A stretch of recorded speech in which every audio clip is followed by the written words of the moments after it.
وَعَلَمُوا اور جان لو ان اللہ یحول بین المرء کہ بے شک اللہ تعالی حائل ہوتا ہے کس کے درمیان؟ انسان کے اور اس کے دل کے. بڑی بات ہے، بڑی گہری بات ہے یہ.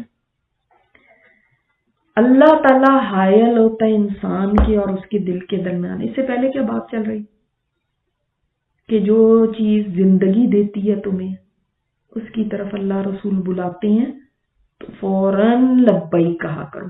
ٹھیک ہے، کیونکہ کیا ہے، اللہ تعالیٰ حائل ہے بندے اور اس کے دل کے درمیان. کیا مطلب ہوا اس کا؟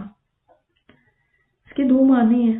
ایک معنی تو یہ ہے کہ جب اللہ رسول بلائیں، کسی نیک کام کرنے کا حکم دے یا گناہ سے بچنے کے یا گناہ سے روکنے کا حکم دے تو فوراً مان لو، دیر نہ کرو.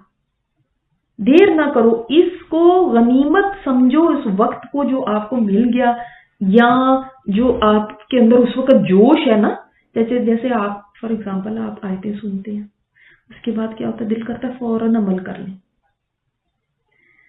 بعض اوقات انسان اس میں ٹال مٹول کرتا ہے تھوڑی دیر، اچھا چلو خیال میں آج نہیں کرتی، میرا خیال کل کر لوں گی، میرا خیال پرسوں کر لوں گی، میرا خیال میں میرے امتحان ہو جائیں تب کر لوں گی، میری شادی ہو جائے تب کر لوں گی، بچے بڑے ہو جائیں تب کر لوں گی، مجھے جاب مل جائے نا تب کروں گی، ذرا حالات تھوڑے ٹھیک ہو جائے نا میرے گھر کے تب کر لوں گی.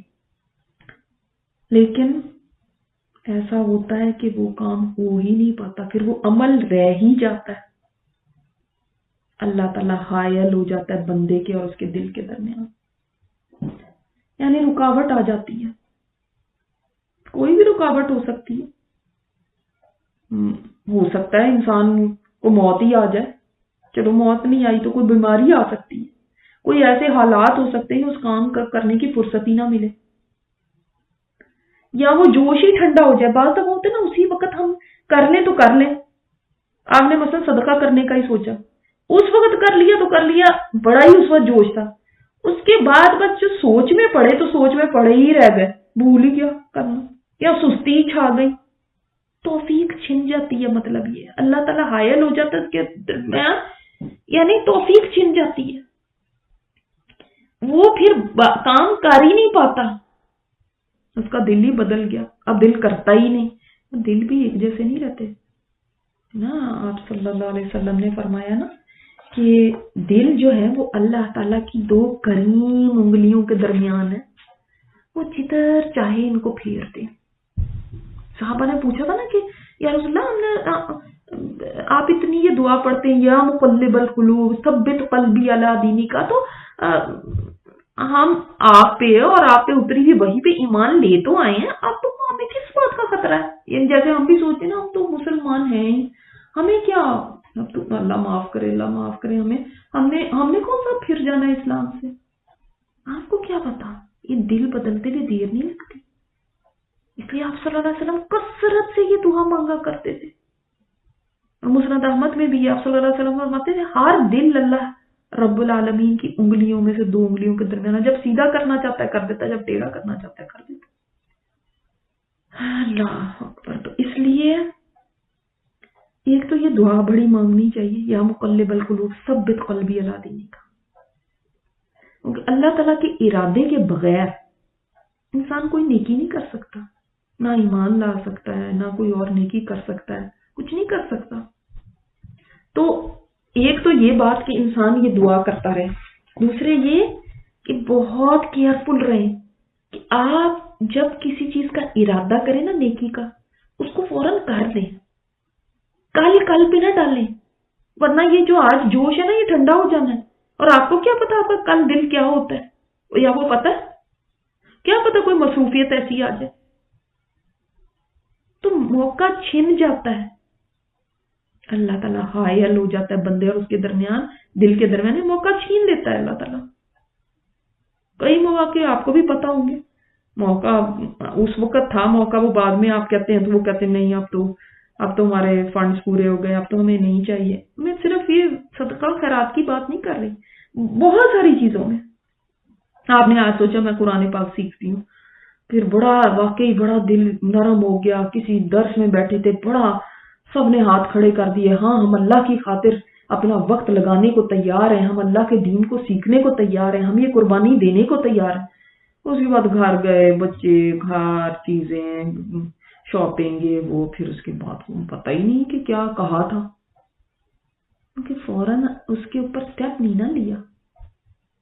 فوراً انسان اس چیز کو کر لے, فوراً اس کے اندر اپنا حصہ ڈال دے, ورنہ دل مڑ جاتے ہیں. بڑا ہی بے وقوف ہے جو کہ کل کے اوپر چیز ڈالتا ہے, اس کل پہ جس کے اس کو پتہ ہی نہیں اس کل تک میں نے زندہ بھی ہونا ہے کہ نہیں. کل میں حجاب لوں گی, کل میں فلاں چیز کروں گی, کل میں بڑے بڑے پلان ہوتے ہیں, کر لوں گی, میرے روزے رہ رہے ہیں نا, میں پورا کر لوں گی, ابھی تو بڑا ٹائم پڑا. آپ کو کیا پتا ہے, اللہ نہ کرے کل کو کوئی ایسی بیماری آ جائے, رکھ ہی نہ سکے روزے. تو کتنی ساری چیزیں ہیں جو ہم نے کل پہ ڈالی ہیں, اندازہ کیجئے. اور ہمیں کوئی اس چیز کا خوف نہیں ہوتا کہ دل کیا پتا پلٹ جائے, کیا پتا مجھے زندگی کی مہلت ہی نہ ملے, کیا پتا کوئی ایسے حالات ہو جائیں. اور بڑے بڑے کام کل پہ ڈال کے بیٹھے ہیں, اور وہ اکثر دیکھیے گا وہ آخرت سے ریلیٹڈ ہوتے ہیں. دنیا میں کام تو بڑی جلدی کر لیتے ہیں, ایک سیل لگی ہو ہم یہ نہیں کبھی کہتے تو کیا ہوا اگر ابھی لگی ہوئی ہے پھر بھی تو لگ ہی جائے گی, فوراً بھاگتے ہیں جیسے یہ آخری ہے, اس کے بعد نہیں کبھی ملنا. کتنی ہمارا شوق اور جذبہ کتنا ہوتا ہے. لیکن جو آخرت سے ریلیٹڈ چیزیں نا, ان کے اندر اکثر ہمارے رویے بہت کیجول ہوتے ہیں کہ جیسے یہ موقع ہمیشہ ہی یہیں پہ پڑے رہنے. کیسے آپ کہہ سکتے ہیں؟ بڑی خام خیالی ہے ہماری. اور دوسرا مطلب اس کا یہ کہ اللہ تعالیٰ اپنے بندے سے بہت قریب ہے. نحن اقرب الیہ من حبل الورید. اللہ تعالیٰ فرماتے ہیں اللہ تم سے تمہاری رگے جان سے بھی زیادہ قریب ہے. تو وہ حائل ہے بندے اور اس کے دل کے درمیان. بندے کے دل کیا سوچتا ہے اس سے پہلے کہ اس کو پتا چلے, وہ اللہ کو پہلے ہی پتا ہے.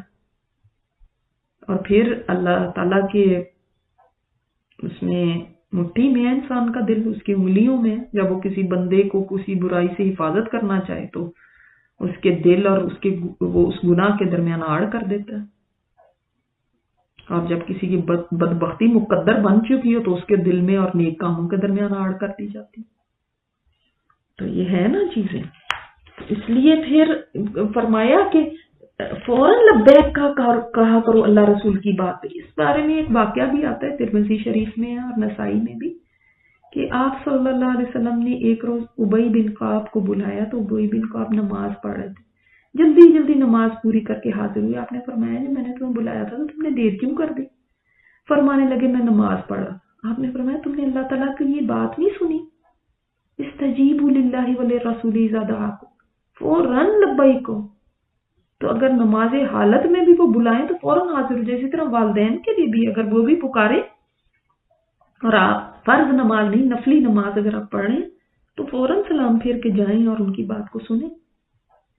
تو اس لیے کہ دیکھیں یہ جو باتیں ہیں نا, جس وقت پریکٹیکل ہوتا ہے. اب فزیکلی تو اللہ رسول اس طرح ہمیں کوئی بلا نہیں رہے, اللہ کے رسول ہمیں نہیں بلا رہے, مگر ان کی جو کہیں بھی باتیں ہیں ان پہ رسپانس دینا. آپ جب حدیث سنتے ہیں, آپ جب کوئی بات سنتے ہیں کہ آپ صلی اللہ علیہ وسلم نے یہ فرمایا یا اللہ تعالیٰ نے یہ حکم دیا, قرآن میں وہ بات ہوتی ہے, اس کے بعد اس کے اوپر میرا ریاکشن کیا ہوتا ہے؟ ڈیلیڈ ریاکشن ہے, فوراً ریاکٹ کرتی ہوں یا کرتی ہی نہیں ہوں, وَهُمْ لَا يَسْمَعُونَ, یا ایسی ہوں, یا لَتَوَلَّوْا, منہ پھیر کے چلی جاتی ہوں. یہ ایسا میرا ریاکشن ہوتا ہے. کیا ہوتا ہے بتائیں؟ اللہ اکبر. کافی چیزیں ابھی ہمارے اندر فکس ہونے والی ہیں, بہت ساری چیزیں ہیں, اور ابھی ہم اپنے آپ کو سمجھتے ہیں کہ ہم تو فکسڈ ہی ہیں.